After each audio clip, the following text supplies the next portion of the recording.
नमस्ते गुरुजी। जय गुरुजी महाराज। जय गुरुजी साथ संगत जी। शुक्राना गुरुजी महाराज द मल्टीलिंगल जूम प्लेटफॉर्म समस्त गुरु परिवार का हार्दिक स्वागत करता है। आज इस प्लेटफॉर्म पर एक बार फिर हम सब के साथ जेठा अंकल उपस्थित हैं। जेठा अंकल आप प्लीज आए और गुरु महाराज जी ने जो आपको प्यारे प्यारे ब्लेसिंग्स, प्यारे प्यारे पल जो बख्शे हैं, हम सब संगत के साथ शेयर करें। ओवर टू यू अंकल जी। जय गुरु जी। शुक्राना गुरु जी। जय गुरु जी। गुरु जी को मेरा कोटि कोटि प्रणाम और सारी संगत को भी मेरा सादर प्रणाम। मेरी आवाज आ रही है? हाँ जी अंकल, बहुत क्लियर है। अंकल आप गुरु महाराज जी का शुक्राना वचन भी आप प्लीज एक्सप्लेन करें। जय गुरु जी। हाँ जी अंकल, आंटी, ये मेरा सौभाग्य है कि आज मैं आपके साथ सत्संग कर रहा हूँ, क्योंकि गुरु जी कहते हैं जो सत्संग करे उसका भी कल्याण, जो सत्संग सुने उसका भी कल्याण। पहले जैसे कि मुझे आंटी ने आदेश दिया है, मैं आपको गुरु जी के कुछ वचनों के बारे में बताऊंगा। गुरु जी ने हमारी लाइफ बहुत ही सिंप्लीफाई कर दी। कोई अहम नहीं, कोई वहम नहीं। कहते थे दो तीन काम वो स्ट्रिक्टली मना करते थे। कहते थे नो ए बी सी। ए मतलब अक्यूज, किसी को अक्यूज मत करो। बी मतलब ब्लेम, किसी को ब्लेम मत करो।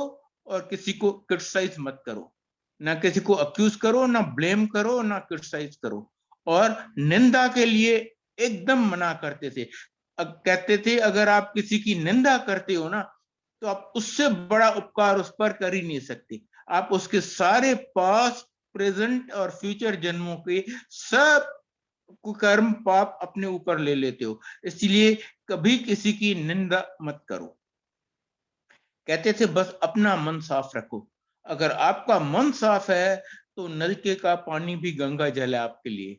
और अगर मेरे मन में छल कपट है तो मैं एक का 100 बार गंगा में नहा लूं, ये तन जरूर धुल जाएगा, पर व्हाट अबाउट जो मेरे मन के अंदर मैल है, वो तो वहीं की वहीं रहेगी ना। इसीलिए कहते थे बस अपना मन साफ रखो। यहां पर कोई फॉर्मेलिटी नहीं करनी, कुछ अहम नहीं, कुछ वहम नहीं। किसी आंटी ने गुरुजी से पूछा, गुरुजी सब कहते हैं कि काली बिल्ली रास्ता कट जाए तो नहीं जाना चाहिए। गुरु कहते हैं और काली बिल्ली वड्डी या वाहेगुरु? ऑफ कोर्स वाहेगुरु गुरुजी। तो बस वाहेगुरु का नाम ले ते चलना, चलते बनो। कोई वहम नहीं, कोई अहम नहीं। बैठ के पूजा करने के वो डेड अगेंस्ट थे। कहते थे चलते फिरते, उठते बैठते, नहाते, सैर करते, जब आपको कन्वीनियंट हो आप थोड़ी सी गुरु जी की पूजा कर लो, थोड़ा उनको याद कर लो। बाकी आप तो आपके तो बस का है ही नहीं कुछ। कोई फॉर्मेलिटी नहीं, कोई व्रत नहीं। एक बार मैं आपको एक छोटा सा इंस्टेंस इसका सुनाता हूँ। नवरात्रे चल रहे थे। एक आंटी गुरुजी के यहाँ, गुरुजी ने उसको लंगर प्रसाद ऑफर किया। कहती गुरुजी मेरा तो नवरात्रि का व्रत है। गुरु कहते आंटी जा एक नजर किचन में मार किया। वो गई किचन में, वहां पर 9 की 9 देवियां अपने दिव्य रूप में लंगर बना रही थी। बाहर आई, गुरुजी कहते आंटी तू ये लंगर नहीं खाएगी? कहती है बस अपना मन साफ रखो। अगर भूखे रहने से ही भगवान मिल जाता ना, तो वो जो भिखारी होते हैं, बहुत गरीब लोग होते हैं, जिनको कभी दिन में एक बार भी शायद पेट भर के खाना नहीं मिलता, उनको तो आपसे और मेरे से बहुत पहले भगवान मिल जाता। कहते थे बस आपका मन साफ रखो और आंटी अंकल की सेवा करे, अंकल आंटी की सेवा करे, बच्चों की सेवा करो, माँ बाप की, भाई बहन की और संगत की। That is much more important than बैठ के मैं पहाड़ पे जाके या किसी गुफा में बैठ के और मंत्र जाप करूं या मंत्र गुरु जी को याद करूं। कहते हैं सच्ची सेवा वही है जो आप अपने फैमिली की, आपके अड़ोस पड़ोस की, अगर कोई गरीब आपके यहाँ आता है तो उसको अगर आप एक रोटी दे देते हो ना, तो वो सबसे बड़ी सेवा, वो सबसे बड़ी पूजा है। बस अपना मन साफ रखो। गुप्त दान, गुप्त पाठ, गुप्त सेवा। कहते हैं अगर दान करते हो ना, तो हमेशा लेफ्ट हैंड से करो, क्योंकि लेफ्ट हैंड दे देता है, राइट हैंड हमेशा सोचता है कि अरे इतना दूं या कुछ कम दूं या कुछ बचा के रखूं। और अगर आप कुछ दान करते हो तो आपके बगल वाले को भी, आपकी आंटी या अंकल को भी नहीं पता चलना चाहिए कि आपने दान किया। बस जो भी आप कर रहे हो वो गुरुजी तो देख रही है ना, देखने वाले तो वो हैं, आपको क्रेडिट देने वाले तो वो हैं। बस आप उनको वो करो, और उनको खुश करने का सबसे आसान तरीका है कि आप हर एक की सेवा करो, जो भी हो। कोई भी गरीब आपके घर पे आए, आपके बच्चे, आपके हस्बैंड, माँ बाप, सास ससुर, उन सब की सेवा करो। बाकी तो सब ये दिखावा है। मैं भी वैसे बहुत व्रत रखा करता था, मंडे का, नवरात्रों का, एकादशी का, पूर्णमासी का, ट्यूसडे को हनुमान पे प्रसाद चढ़ाना। गुरुजी ने सब छुड़वा दिया, कहते हैं ये अहम वहम है, इनमें मत फंसो तुम, बस अपना मन साफ रखो।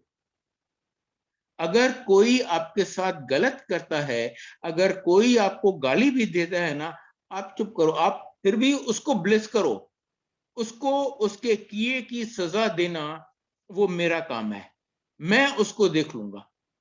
आप किसी को लिए बुरा मत सोचो, बुरा मत करो, बुरा मत बोलो, बस आप साफ रहो अपने आप को।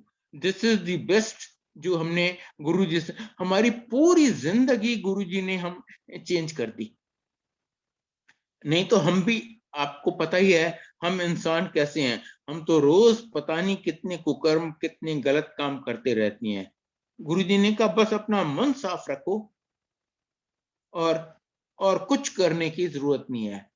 बैठ के पूजा करने की या पहाड़ों पे जाके पूजा करने की कोई जरूरत नहीं है। जब आप खाना, आंटियां हैं अगर खाना बना रही हैं, तो खाना बनाते वक्त आप गुरुजी को याद कर लो, हो सके तो मंत्र जाप या कोई गुरुजी का शब्द लगा लो। अब देखिए उस दिन आप जो खाना बनाएंगी उसमें इतना ज्यादा टेस्ट होगा, आप खुद सोचेंगी कि अरे ये मैंने इतना अच्छा खाना कैसे आज बना लिया। अब मैं आपको थोड़े से सत्संग सुनाता हूँ। मैं सबसे पहले आपको बताता हूँ कि मैं गुरुजी के पास कब, क्यों और कैसे गया था। आज से लगभग 25 साल पहले मेरी जिंदगी बहुत फर्स्ट क्लास जा रही थी। मेरी जिंदगी में सो कॉल्ड कोई कमी नहीं थी। जो भी एक आदमी, ऑर्डिनरी आदमी चाहेगा ना, वो सब चीजें मेरे पास थी।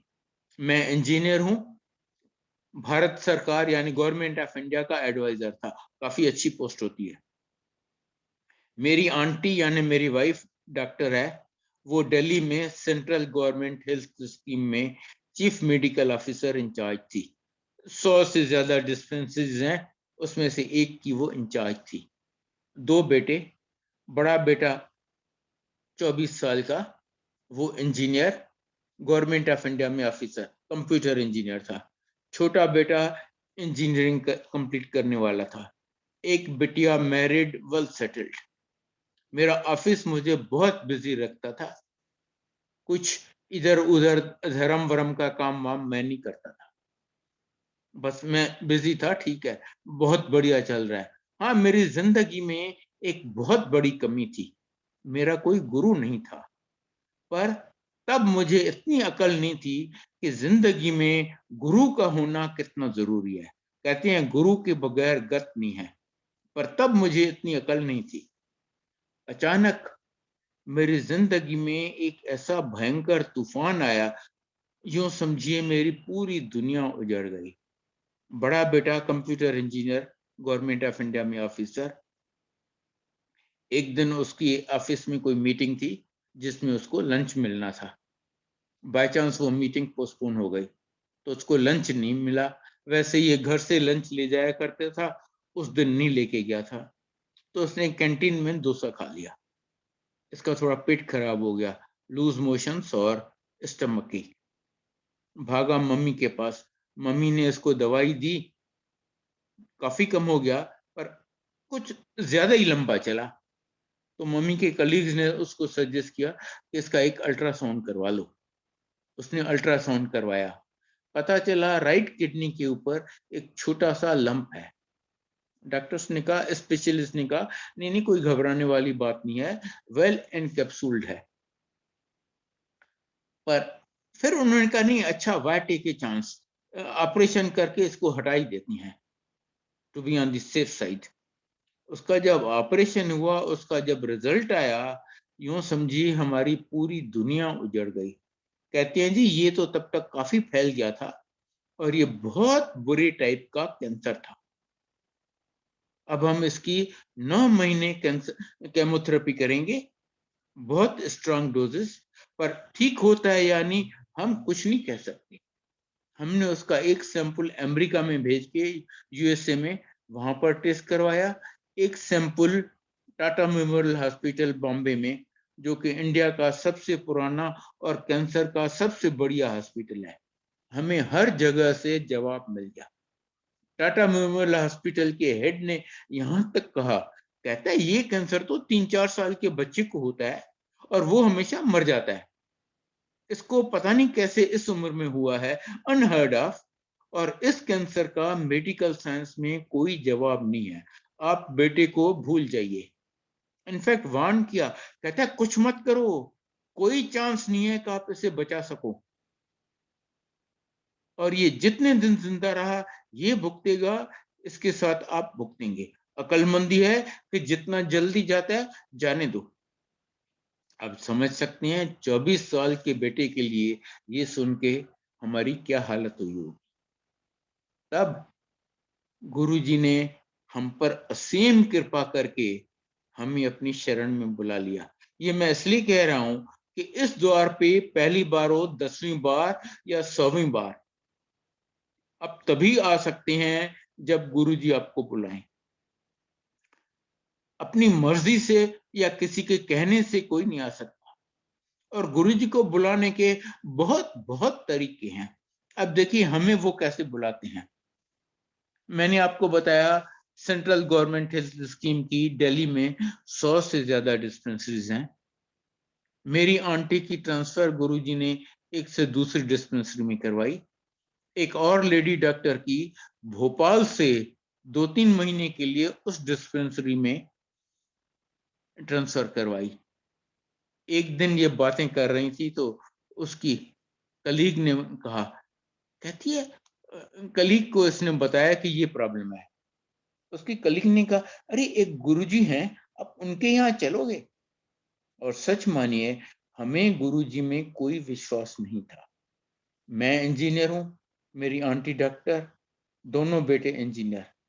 साइंस के स्टूडेंट्स आपको पता है कैसे होती हैं, अगर आप ऐसा करोगे तो ऐसा होगा, ऐसा करोगे तो ऐसा होगा। हमने सोचा ये थोड़ी कि जिस कैंसर का कोई इलाज ही नहीं है, किसी बाबे ने उसको कोई प्रसाद या दे दिया या ताबीज बांध दी तो कैंसर ठीक हो जाएगा। पर हम इतने लाचार थे और कोई द्वार नहीं दिख रहा था जहां हम जा सकें। सिर्फ इसलिए हमने मजबूर होके कहा कि अच्छा चलो चलते हैं। उन दिनों आप गुरुजी के यहाँ ऐसे ही नहीं जा सकते थे, उनसे परमिशन लेके। तो उस आंटी ने गुरुजी से पूछा, गुरुजी मैं अपनी एक सहेली को लेके आऊं? गुरुजी कहते हैं क्यों? उसके बेटे को कैंसर है। अच्छा ले आओ। तो हम जब गए गुरुजी के यहाँ, उनको पहले ही बताया गया था कि जी बेटे को कैंसर है, इसलिए हम आपके पास आ रहे हैं। गुरुजी बहुत कम बोलते हैं, वो बोलते नहीं करते हैं। पहले दिन उन्होंने हमारे साथ सिर्फ 2 अक्षर बोले, कल्याण कीता, और आप विश्वास करेंगे उनके कल्याण कीता कहने से बेटे का कैंसर गायब।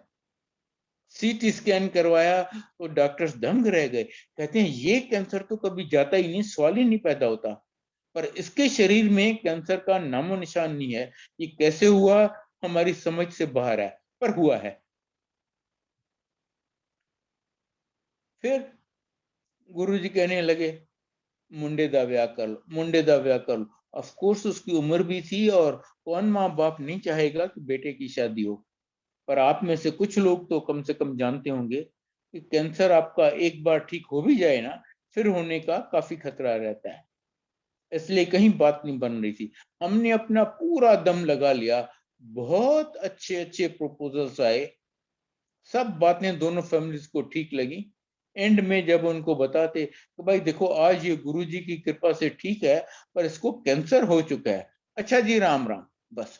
फिर वो हमें अपनी शक्ल ही नहीं दिखा। काफी देर ये सिलसिला चलता रहा, गुरुजी कहते रहे और हम कोशिश करते रहे, हुआ कुछ भी नहीं।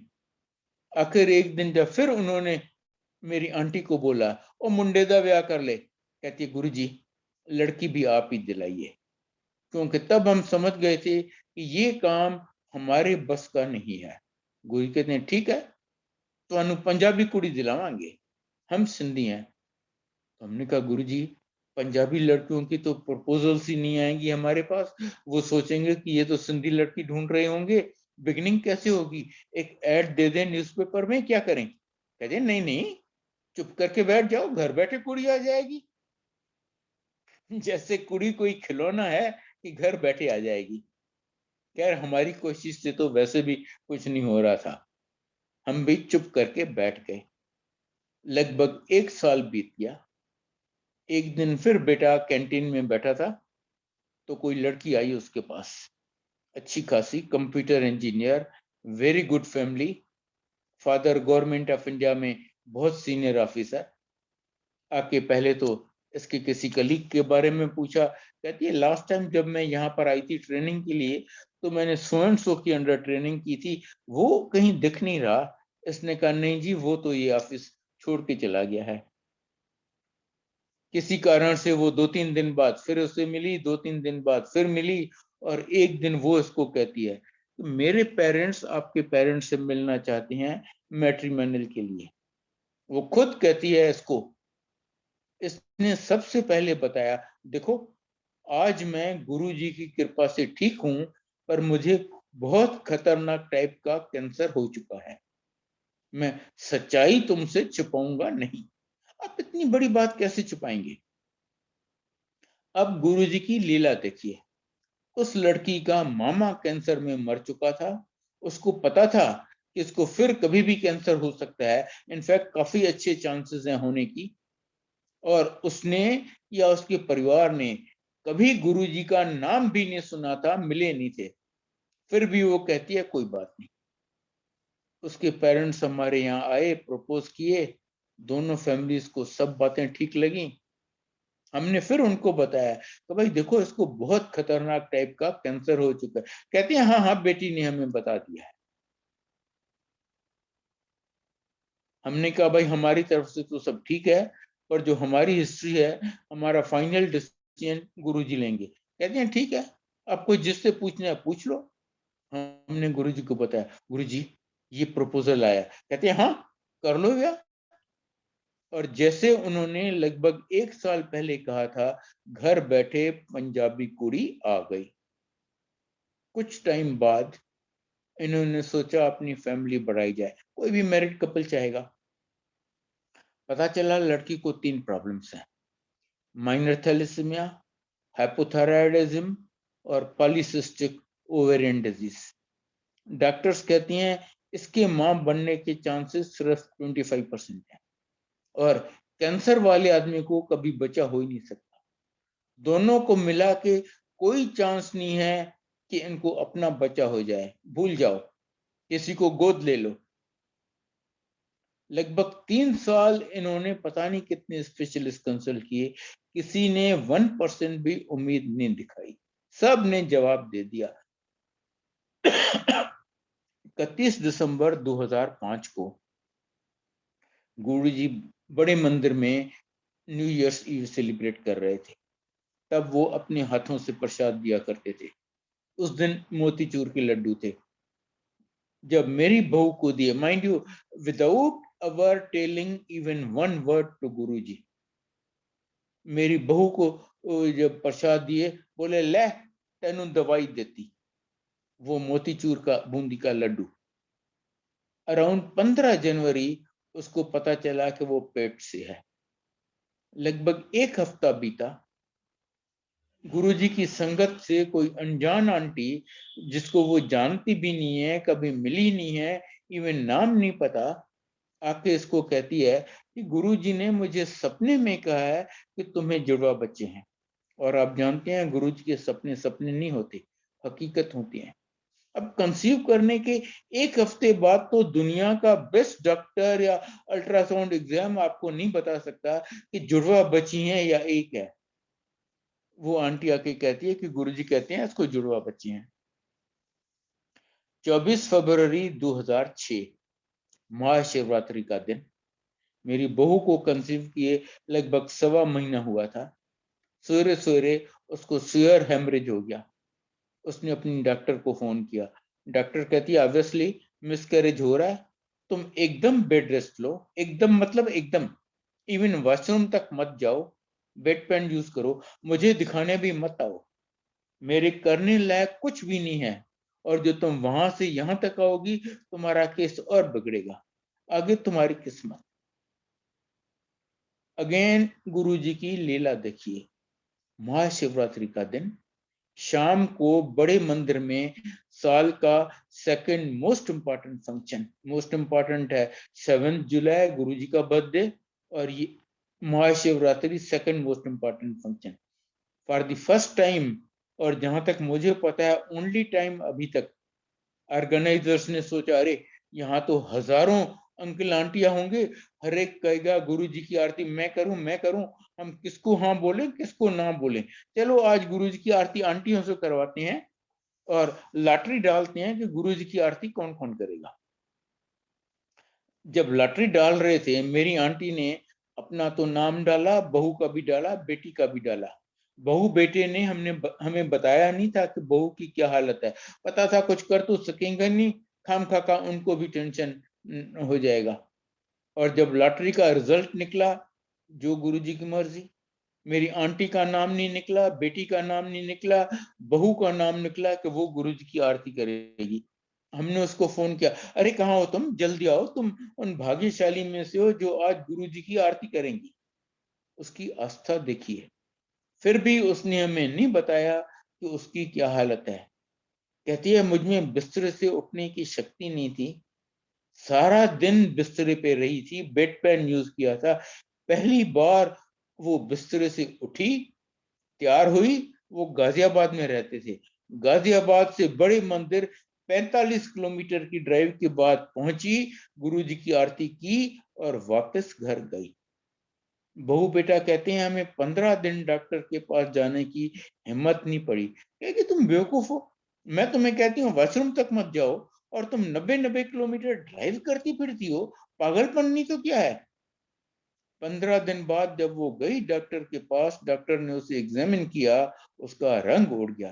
कहती है एक बेबी का प्लेसेंटा मां से अलग हो गया है, अब तो उसको ना ब्लड सप्लाई मिलेगा ना ऑक्सीजन, अब तो उसके जिंदा रहने का सवाल ही नहीं पैदा होता, और वो बच्चा मर जाएगा, उसका जहर फैल जाएगा, दूसरा बच्चा भी मर जाएगा, और जब तक दूसरा बच्चा जिंदा है हम एबॉर्शन करके पहले बच्चे को निकाल नहीं सकते।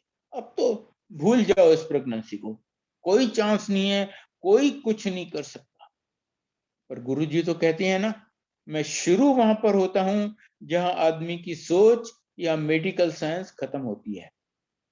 उस हालत में भी उसकी प्रेगनेंसी चलती रही। हाँ, बच्चों का रेट ऑफ ग्रोथ जरूर कम हो गया। डॉक्टर हैरान, कहती है ऐसा केस हमने ना कहीं पढ़ा है, ना सुना है, ना देखा है कि बगैर ब्लड सप्लाई, बगैर ऑक्सीजन के प्रेगनेंसी चल रही है और दोनों बच्चे जिंदा हैं।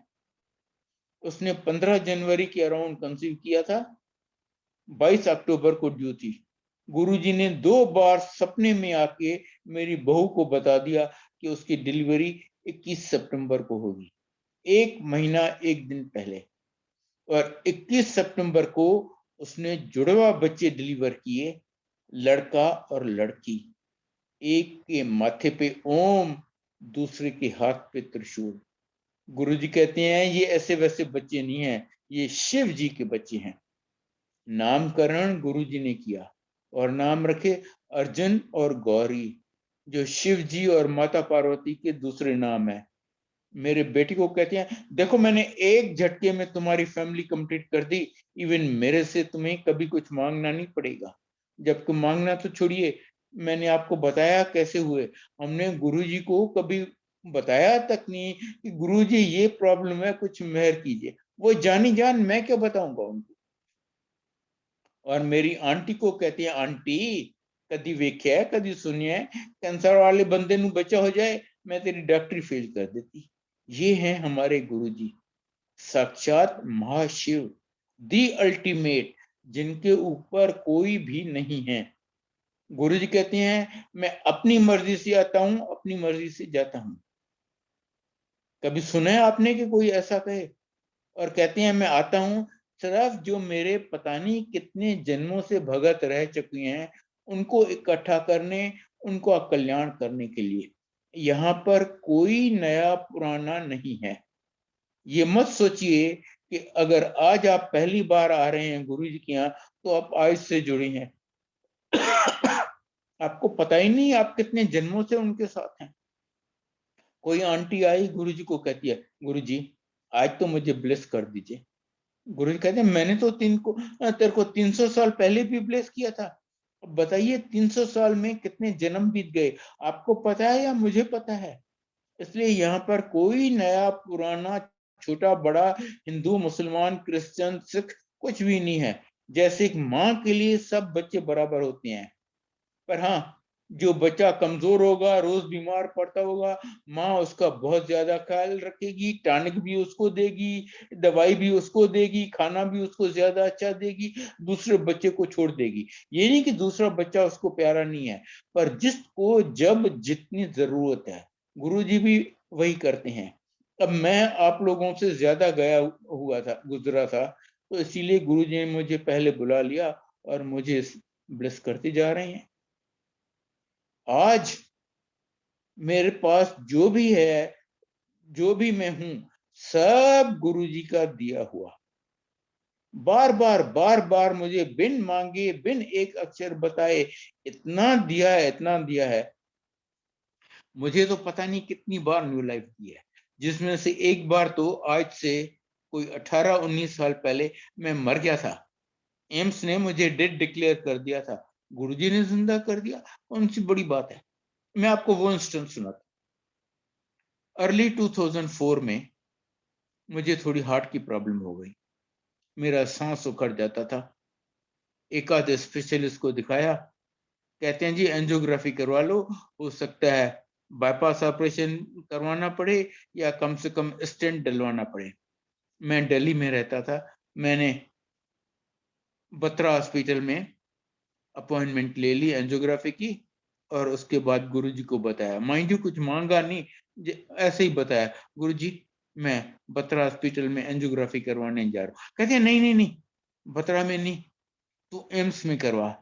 क्योंकि उनको पता था कि मेरी बाईपास ऑपरेशन, मेरे एंजियोग्राफी में क्या होगा, और कुछ प्लेसेस पे वो ज्यादा ब्लेस कर सकते हैं। एम्स में तो आप में से कईयों को पता होगा, आपको 6-8 महीने तक अपॉइंटमेंट ही नहीं मिलती। गुरुजी अपने अपने किसी भगत को कहा जो एम्स में काम करता था कि इसको अपॉइंटमेंट दिला दो। उसने 2-3 दिन में मुझे अपॉइंटमेंट दिला दी। मेरी एंजियोग्राफी हुई, रिजल्ट आया, कहते हैं जी आपको एक साइलेंट हार्ट अटैक पहले कभी हो चुका है। साइलेंट मतलब तब आपको पता ही नहीं चला, आपकी हार्ट बहुत ही डैमेज्ड है और आपकी तीनों आर्टरीज ब्लॉक्ड है। फिलहाल तो वो मुझे ICCU में ले गए कि सीनियर डॉक्टर इंचार्ज आएगा, वो डिसाइड करेगा कि आपके साथ क्या करना है, कब करना है, कैसे करना है। वहीं पर ICCU में कोई 1-1.5 घंटे के बाद, दिन के में भी 1 बजे के करीब, मुझे सेकंड मैसिव हार्ट अटैक हुआ और मैं मर गया। डॉक्टर ने कहा खत्म है, इसकी हार्ट चल नहीं रही, पल्स है ही नहीं, इसमें कुछ है ही नहीं। पर मेरे मालिक बैठे हैं ना, उनकी कृपा से डॉक्टर्स मुझे रिवाइव नहीं कर सके। मुझे नहीं पता इलेक्ट्रिक शॉक दिया, हार्ट मसाज किया या क्या किया, पर बोले हाँ जी हमने उसको रिवाइव कर दिया है। ये हुआ दिन के 1-1.5 बजे। मैं वहीं ICCU में पड़ा रहा। रात को 9 बजे जो सीनियर मोस्ट डॉक्टर था, शिफ्ट इंचार्ज, वो जब फ्री हुआ थोड़ा, वो आया अराउंड पे, तो वो तो मेरी हालत देख के दंग रह गया, अपने स्टाफ पे गर्म हो गया। कहता तुमने किया क्या है, इसको ऐसे ही छोड़ दिया है, इतने घंटे बर्बाद कर दिए, इसको तो किसी भी मिनट थर्ड हार्ट अटैक आएगा और खत्म, कोई कुछ नहीं कर पाएगा, आपने मुझे उस टाइम क्यों नहीं बुलाया। मैं तो कुछ सुनने समझने लायक हालत में ही नहीं था। मेरी आंटी को उसने बताया, कहता है इसका इमीडिएट बाईपास ऑपरेशन करना पड़ेगा। इमीडिएट मतलब अभी, मैं सवेरे तक वेट नहीं कर सकता, तब तक तो ये पता नहीं कहाँ पहुंच जाएगा।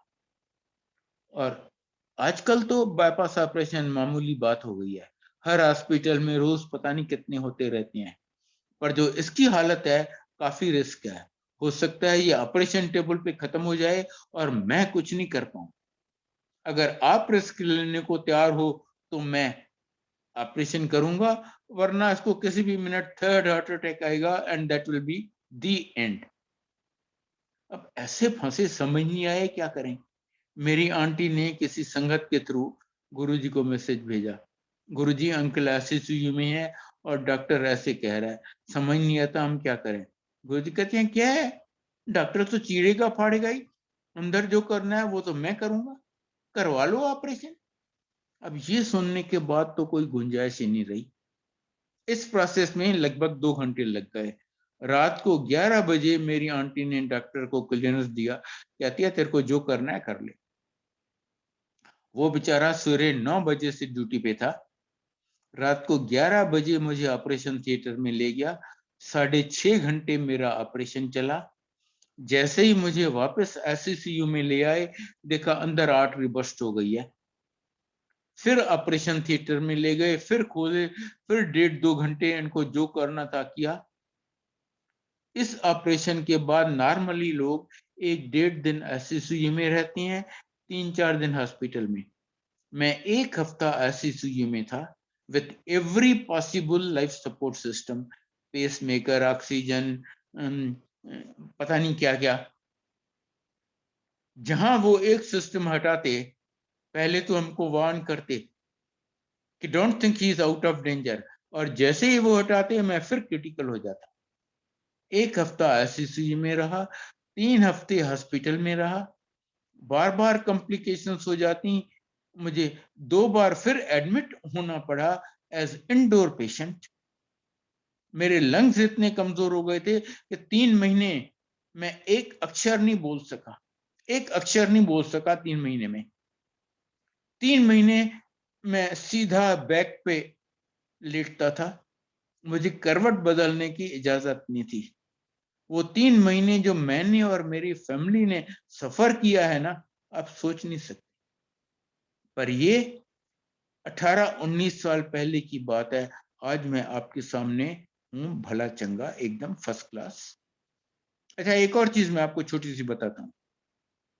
मुझे हर 3-4 महीने उस डॉक्टर के पास जाना पड़ता है चेकअप के लिए। वो डॉक्टर मेरे प्रोग्रेस से बहुत खुश है। मैंने थोड़ा बहुत उसको गुरुजी के बारे में भी बताया है, हालांकि वो इतना बिजी रहता है, कभी गुरुजी के यहाँ आया नहीं। कुछ टाइम पहले वो मुझे कहता है जो मैंने बाईपास ऑपरेशन किया था, उसकी लाइफ तो 7-8 साल होती है, उसके बाद फिर वो आर्टरीज ब्लॉक हो जाती हैं, फिर बाईपास ऑपरेशन दूसरी बार करवाना पड़ता है। कहता है आप वो बाईपास ऑपरेशन या दवाइयों के जोर पे नहीं चल रहे, आप सिर्फ अपने गुरुजी की मेहर से ही चल रहे हो। इमेजिन, जो डॉक्टर आज से 18 साल पहले एम्स में शिफ्ट इंचार्ज था, ये उसके वर्ड्स हैं। अब मैं आपको एक रिलेटेड केस और सुनाता हूं, सिमिलर। एक अंकल, इंसिडेंटली जो आंटी हमें गुरुजी के पास लेके गई, उसका ब्रदर, उसकी भी एंजियोग्राफी हुई। डॉक्टर्स कहते हैं अरे तुम्हारी तो तीनों आर्टरीज ब्लॉक्ड हैं, अभी एडमिट हो जाओ, बाईपास ऑपरेशन करवा लो। वो कहता है डॉक्टर साहब आप मुझे 1 दिन की मोहलत दीजिए। डॉक्टर कहता है ठीक है, कल सवेरे आ जाना। ये शाम को गया गुरुजी के पास। गुरुजी, डॉक्टर्स कहते हैं मुझे इमीडिएट बाईपास ऑपरेशन करवाना पड़ेगा। गुरुजी कहते हैं ओ कुछ नहीं है तेरे को, वहम ना की तक है। ना सिर्फ डॉक्टर ने कहा है, उसके हाथ में एंजियोग्राफी की रिपोर्ट है। वो कहता है गुरुजी डॉक्टर्स तो कह रहे हैं मेरी तीनों आर्टरीज ब्लॉक्ड है। ले डॉक्टरां की पता, अब उसके हाथ में एंजियोग्राफी रिपोर्ट है, आप उसको बोलो डॉक्टरां की पता, वो कुछ जवाब देने लायक तो बचा ही नहीं, हक्का बक्का गुरुजी की तरफ देखने लग गया। गुरुजी कहते हैं बैजा बैजा, बैठ गया वो। गुरुजी उस दिन गुरुजी की प्लानिंग, उस दिन समोसा प्रसाद था और वहां पर रियल किंग साइज बड़े बड़े समोसे होते थे। गुरुजी ने एक हाथ में उठाए 5 किंग साइज समोसे, उसको देते हैं, ले ये खा ले। एंड आई चैलेंज, जो भी आप सुन रहे हैं ये सत्संग, आप में से या मैं, कोई भी 5 उतने बड़े समोसे नहीं खा सकता। गुरु जी की कृपा से उसने किसी तरह धीरे धीरे धीरे धीरे वो 5 खा लिए। गुरु जी ने 2 और दिए, ले ये भी खा ले। उस बेचारे ने वो भी खा लिए। अब देखिए, जिसकी तीनों आर्टरीज ब्लॉक है उसको 7 समोसे दे रहे हैं खाने के लिए। जब उसने वो खा लिए तब गुरुजी कहती हैं तो एंज नहीं बनेगा तो कल फिर जाके एंजियोग्राफी करवा दे। उसने भी सोचा हाँ ये बात ठीक है। अगले दिन वो गया, डॉक्टर साहब मेरी एंजियोग्राफी फिर करो। डॉक्टर कहता है अरे कल तो तेरी एंजियोग्राफी की है, एक दिन में एंजियोग्राफी में क्या चेंज आएगा। डॉक्टर साहब मैं पैसे दे रहा हूं ना, आप करो तो सही। उसने जिद करके एंजियोग्राफी करवा ली और वो डॉक्टर इंडिया के 3 टॉप मोस्ट कार्डियोलॉजिस्ट में से है, हेड ऑफ ए हॉस्पिटल। वो आके इससे हाथ जोड़ के माफी मांगने लगा। भाई साहब सॉरी, लगता है मेरे स्टाफ ने कुछ गड़बड़ कर दिया है, कुछ रिपोर्ट में मिक्सअप हो गया है। कल वाली रिपोर्ट में तीनों आर्टरीज ब्लॉक्ड हैं, आज वाली में तीनों clear like a 20-year-old young man. ये दोनों रिपोर्ट सेम आदमी की हो ही नहीं सकती। लगता है मेरे स्टाफ ने कुछ मिक्सअप इन रिपोर्ट्स कर दिया है। ये कहता है नहीं डॉक्टर साहब, आपके स्टाफ का कोई दोष नहीं है, ये मेरे गुरुजी की मेहर है। वो कहता है मैं ऐसे गुरु को मिलना चाहता हूँ। वो अपनी पूरी टीम लेके गुरुजी के यहाँ पहुंच गया और उसने अपनी वाइफ को स्किन कैंसर था जो गुरुजी ने ठीक किया। ये हैं हमारे गुरुजी। मैं क्या बताऊं आपको कितना। अब देखिए, गुरुजी कहते हैं आपके 90% कर्म मैं माफ कर देता हूं और बाकी 10% आपसे वो भी नहीं भुगते जाएंगे, वो मैं आपको भुगताऊंगा। और वो इसलिए कि तभी आपका सब जन्मों के लिए अकाउंट क्लियर होगा और आप मोक्ष के हकदार बनेंगे। देखिए उस अंकल की गुरुजी ने 7 समोसे खिला के तीनों आर्टरीज क्लियर की, मेरी नहीं की। मुझे बोला बेटे ऑपरेशन करवा लेना, अंदर जो होगा वो तो मैं ही करूंगा। 3 महीने मैंने और मेरी फैमिली ने जितना सफर किया आप सोच नहीं सकते। अब गुरुजी मेरी भी तो 7 समोसे खिला के आर्टरीज क्लियर कर सकते थे ना, पर नहीं की। क्यों? मेरे पिछले जन्मों के कर्म उस अंकल से बहुत खराब रहे होंगे। बोले बेटा भुगत ले, मैं हूं ना तेरे साथ। वो 3 महीने कट गए ना, उस बात को तो 18 साल से ज्यादा हो गए हैं। ये हैं हमारे गुरुजी। इसीलिए आपको जो चाहिए वो अगर दे रहे हैं तो बहुत खुश होइए, उनका शुक्रिया अदा कीजिए कि वो आपको ब्लेस कर रहे हैं। जो आपको चाहिए वो नहीं दे रहे तो भी खुश होइए, उनका शुक्रिया अदा कीजिए। अगर वो आपको तरसा रही हैं, तकलीफ में रख रही हैं, परेशानी में रख रही हैं, तो वो आपके कर्म कटवा रहे हैं, आपको मोक्ष का हकदार बना रहे हैं और वो सिर्फ एक शिव जी ही कर सकते हैं। इवन विष्णु जी ने श्री कृष्ण के अवतार में कहा है गीता में कि प्रारब्ध तो आपको भोगना पड़ेगा, पर गुरु जी कहते हैं आपके 90% कर्म मैं माफ कर देता हूं और बाकी 10% भी मैं आपको भुगताऊंगा, आपसे वो भी नहीं भुगते जाएंगे। इसीलिए शब्द आता है सुख होवे दुख होवे सदा शुक्र मनावा। बस आप उनका शुक्र मनाते रहो, तेरा भाना मीठा लागे। मैं आपको अपनी आंटी का एक छोटा सा बताता हूं। एज ए रूल हम गुरुजी के यहाँ अंकल आंटी दोनों जाते थे। एक दिन बाय चांस मैं गया था, आंटी नहीं चली थी। गुरुजी मुझे कहते हैं अगली बार तू आंटी वास्ते लोटा ले आई। मैं तो हैरान, घर आके आंटी को बताया कि गुरुजी ने कहा अगली बार तुम्हारे लिए लोटा लेके चलना है। वो तो ऑलमोस्ट नाचने लगी, कह रहे हम नाचीज हम नहीं जाते, फिर भी गुरुजी हमें याद रखते हैं। पर मैं बहुत सरप्राइज था, क्योंकि लोटा गुरुजी ऐसे आदमी को, पर्सन को ब्लेस करके देते थे जो एकदम मर रहा होता था या मरने वाला होता था। मेरी वाइफ उस कैटेगरी में नहीं आती थी। मैंने कहा इसके लिए क्यों गुरुजी लोटा मंगा रहे हैं? पर गुरुजी तो त्रिकालदर्शी है ना, वो तो आपके पास्ट, प्रेजेंट और फ्यूचर जन्मों का जानते हैं। अगली बार हम लोटा लेके गए, गुरुजी ने वो ब्लेस करके दिया उसको। उसके बाद जो मेरी आंटी को प्रॉब्लम्स हुए, इतने प्रॉब्लम्स हुए, इतने, उसको 30-40 साल से स्लिप डिस्क था, उसका घुटनों में प्रॉब्लम, ये प्रॉब्लम, कभी चल नहीं सकती। कुछ टाइम पहले वो व्हील चेयर पे थी, आज वो चल रही है। तो गुरुजी को पता था कि इसको ये प्रॉब्लम होने वाली हैं, और पहले ही प्रॉब्लम हो उससे पहले ही इसकी दवाई दे दी। ये हैं हमारे गुरुजी। मैं आपको छोटा सा एग्जांपल बताता हूं अपनी मदर का। मेरी मदर लगभग 80 साल की थी, सिवियरली डायबिटिक। कोई 30-35 साल से उनको इंसुलिन के इंजेक्शन लगते थे। और आप जानते हैं इंसुलिन का इंजेक्शन एक बार लगना शुरू हो कभी बंद नहीं होता। वो बेचारी इंजेक्शन खा खा के इतनी परेशान थी, बार बार मेरी आंटी से पूछती, बेटी मेरी ये इंजेक्शन कब छूटेगी? एज ए डॉक्टर इसको पता था ये छूटने वाली नहीं है। हमेशा वो उसको झूठा दिलाती थी, हाँ हाँ मम्मी देख लेंगे, आज तो लगवा लो। लाइक दैट चलता था। सिवियरली अर्थराइटिक, वो चौकी मार के बैठ नहीं सकती थी। हार्ट की प्रॉब्लम, लिवर की प्रॉब्लम, डाइजेशन की प्रॉब्लम। आप जानते हैं 80 साल की उम्र में क्या होता है। वो तो गुरुजी के यहाँ चलती नहीं थी। वहां पर जहां पर हम एम्पायर स्टेट में गुरुजी संगत करते थे, वहां पर कोई चेयर सोफा नहीं होता था। हम नीचे चौकी मार के कारपेट पे बैठते थे। कहती थी आप तो 2-2 घंटे वहां नीचे बैठते हो, मैं तो नहीं बैठ सकती। एक दिन किसी तरह वो हिम्मत करके आ गई। जैसे ही गुरुजी के आगे सिर झुकाया, गुरुजी कहते हैं बैठ जा।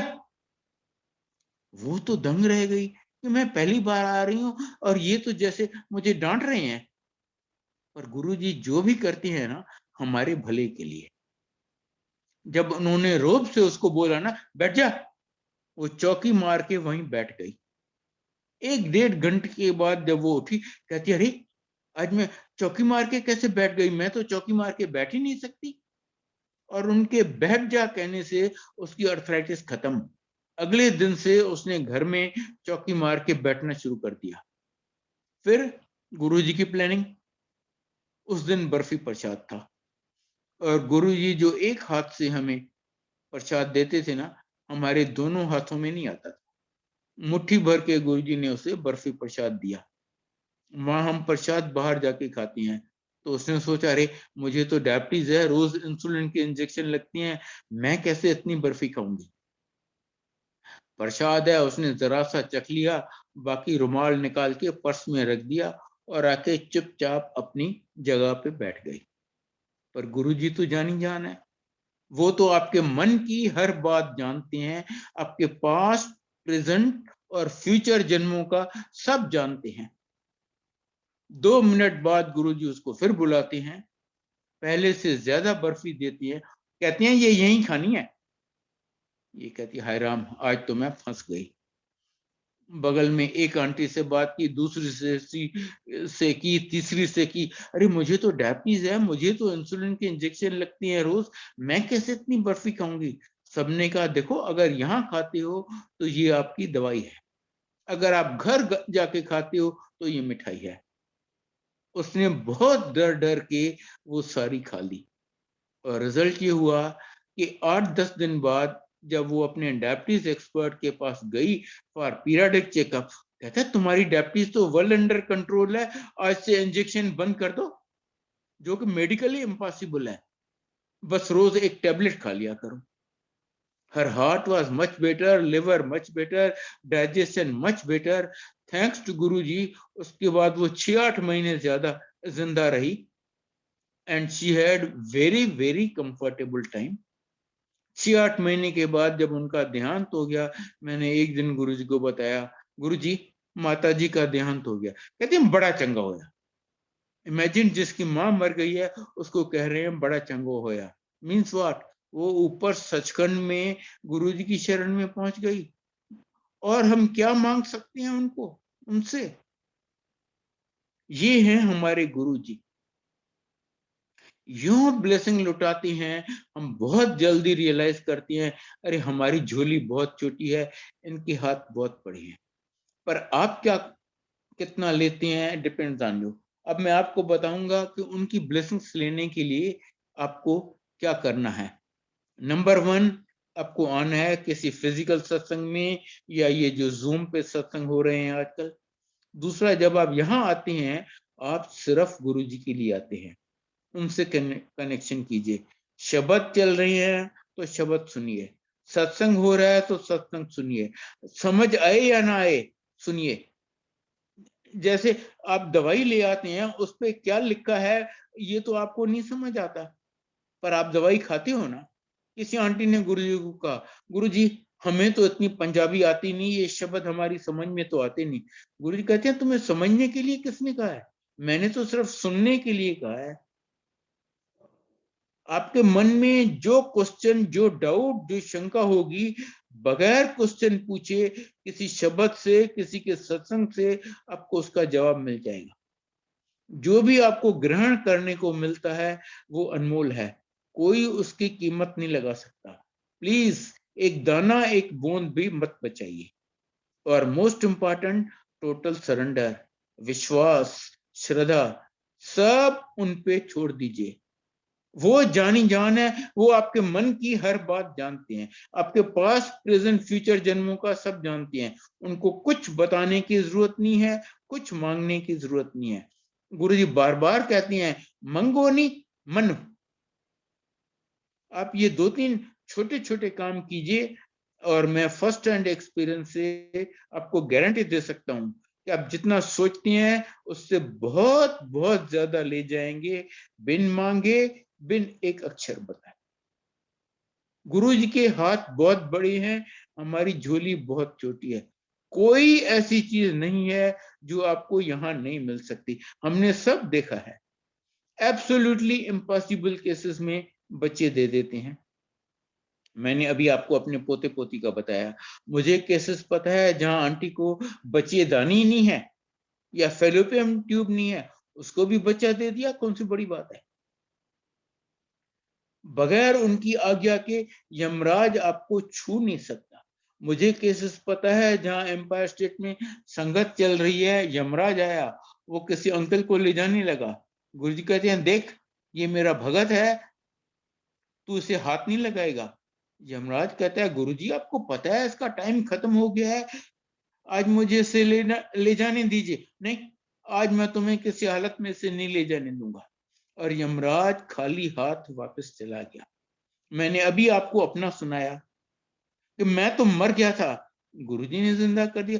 मुझे तो उसके पहले उसके बाद भी गुरुजी ने पता नहीं कितनी बार न्यू लाइफ दी है, पता नहीं कितनी बार, मैं याद भी नहीं रख सकता।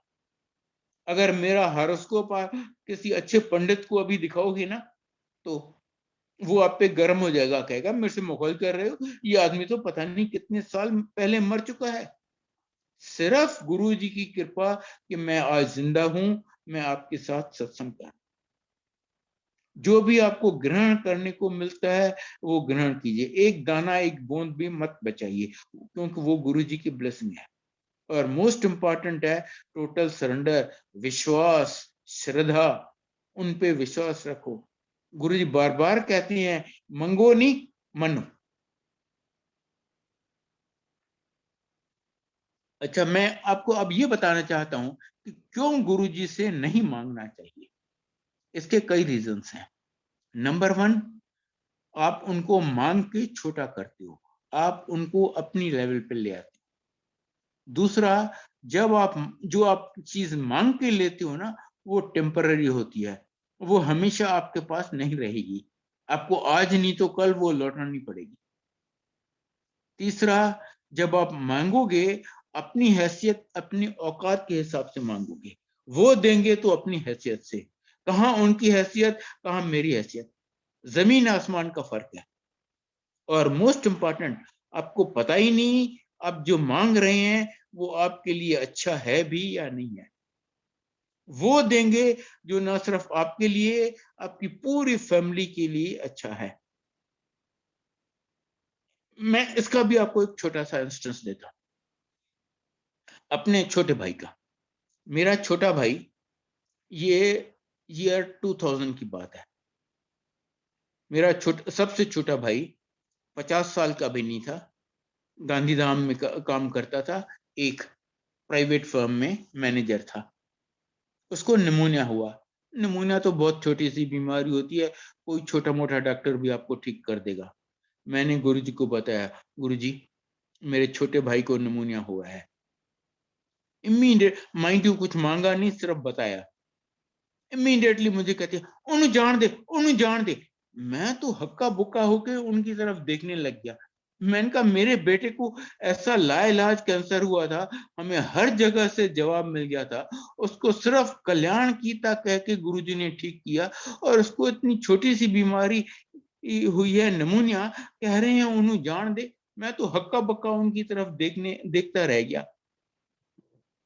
तो उन्होंने मुझे समझाया, कहते हैं अगर मैंने इससे बचा लिया तो ये अपनी फैमिली को फाइनेंशियली रुइन कर देगा।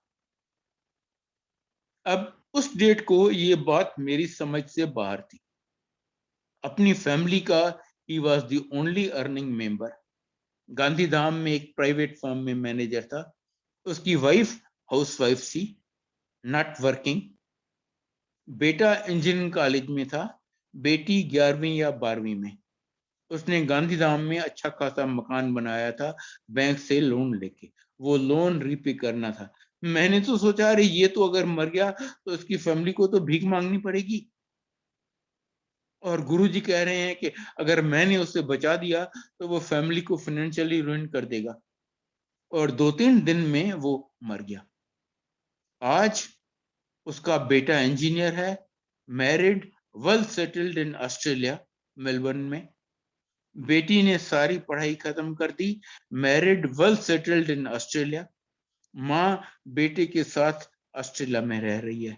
मुझे नहीं पता ये कैसे हुआ, पर मुझे ये जरूर पता है उनको किसी भाई बहन के आगे हाथ नहीं फैलाना पड़ा। इसलिए गुरुजी पे विश्वास रखो, वो वही करती हैं जो पूरी फैमिली के लिए बेस्ट होता है। बस आप यहाँ आते रहिए और उनकी ब्लेसिंग्स लेते रहिए। May Guruji bless each and every one of you. I think I will stop here. अगर गुरुजी ने चाहा तो फिर कभी आपसे सत्संग करने का मौका देंगे। जय गुरुजी, जय गुरुजी, जय गुरुजी। May Guruji bless you all.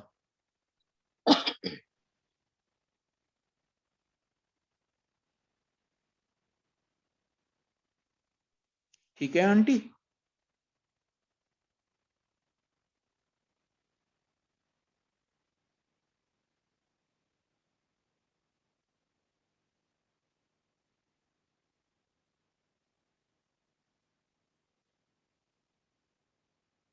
किया, हमें बहुत कुछ सीखने को मिला है।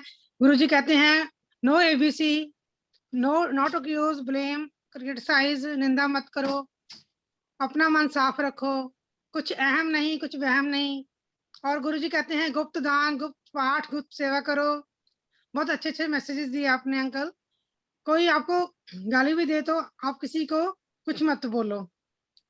ये तो बहुत ही मतलब पेशेंस रखने वाली बात है, हमें ये सब सीखना है। तो गुरुजी कहते हैं आप कुछ बोलोगे तो फिर आप ही देखोगे, और मेरे पे छोड़ दोगे तो मैं अपने आप देख लूंगा।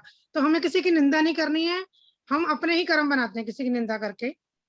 तो गुरुजी का कल्याण कहता कितना इतना कहने से ही संगत का कल्याण हो जाता है। गुरुजी इतना ब्लेस करते हैं, हमें गुरुजी का शुक्राना ही करना हर टाइम। जो दिया उसके लिए शुक्राना, जो दे के ले लिया उसके लिए शुक्राना, जो देंगे उसके लिए शुक्राना। हर पल हर श्वास गुरुजी का शुक्राना करना है और गुरुजी का भाना मानना है। तेरा भाना मीठा लागे। और ये भी बहुत बड़ा अच्छा मैसेज है कि जो भी हमें लंगर प्रसाद वहाँ मिलता है वो हमारे लिए वहाँ दवाई है, घर आके खाएंगे तो वो मिठाई है। तो हमारी जो लंगर प्रसाद है हमारे लिए मेडिसिन है। और गुरुजी तो हमारे 90% कर्म लंगर प्रसाद छका के काट देते हैं, 10% ही हमें काटने पड़ते हैं। वो भी गुरुजी हमारे साथ होते तो हम काट सकते, नहीं तो हम वो भी नहीं काट सकते हैं। तो गुरुजी तो उनके इतनी मतलब ब्लेसिंग है, अपनी संगत को नया जीवन दे देते हैं, न्यू लाइफ ब्लेस कर देते हैं। और हमें गुरुजी के फिजिकल सत्संग अटेंड करने चाहिए और सिर्फ गुरुजी के लिए ही आओ, उनके से डायरेक्ट कनेक्शन बनाना है। और गुरुजी कहते हैं मांगो नहीं मानो, वो तो बिन बोले सब कुछ जानते हैं गुरुजी। तो हमें जो गुरुजी के वचन है उनको हमें मानना है। और अंकल जो से अपने सारे सत्संग सुनाए अपने बेटे का, बहू का, तो वही ना, गुरुजी तो अपरंपार उनकी शक्ति हो तो कुछ भी कर सकते हैं। बस हम गुरुजी के लिए क्या कर सकते हैं। हमें गुरुजी को याद करना है, उनको भक्ति करना है, उनके साथ डायरेक्ट कनेक्शन बनाना है। मतलब उसके लिए हम फिजिकल सत्संग अटेंड करें, जूम सत्संग अटेंड करें, कैसे भी हम किस तरीके से भी हम गुरुजी के साथ जुड़े हैं, उठते बैठते सोते जागते हम गुरुजी का नाम अपने मन में रखें। तो यही हमारी भक्ति है। तो जेठा अंकल आपका सत्संग बहुत ही अच्छा था, ब्लिसफुल सत्संग था, हमें बहुत सारे मैसेज मिले सारी संगत को।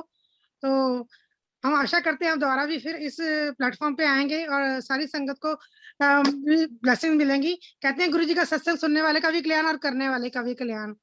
तो गुरुजी का कल्याण दोनों तरफ चलता है। तो ये गुरुजी की कृपा ऐसे ही बने रहे। लख लख शुक्राना गुरुजी का, बहुत बहुत शुक्राना अंकल, आपने इतने अच्छे सत्संग शेयर किए सारी संगत के साथ। हमें भी ब्लेसिंग्स मिली हैं, बहुत कुछ सीखने को मिला है। गुरुजी ऐसी कृपा दृष्टि बनाए रखें। जय गुरुजी, शुक्राना गुरुजी। थैंक यू आंटी, जय गुरुजी, शुक्राना गुरुजी। जय गुरुजी अंकल, शुक्राना गुरुजी।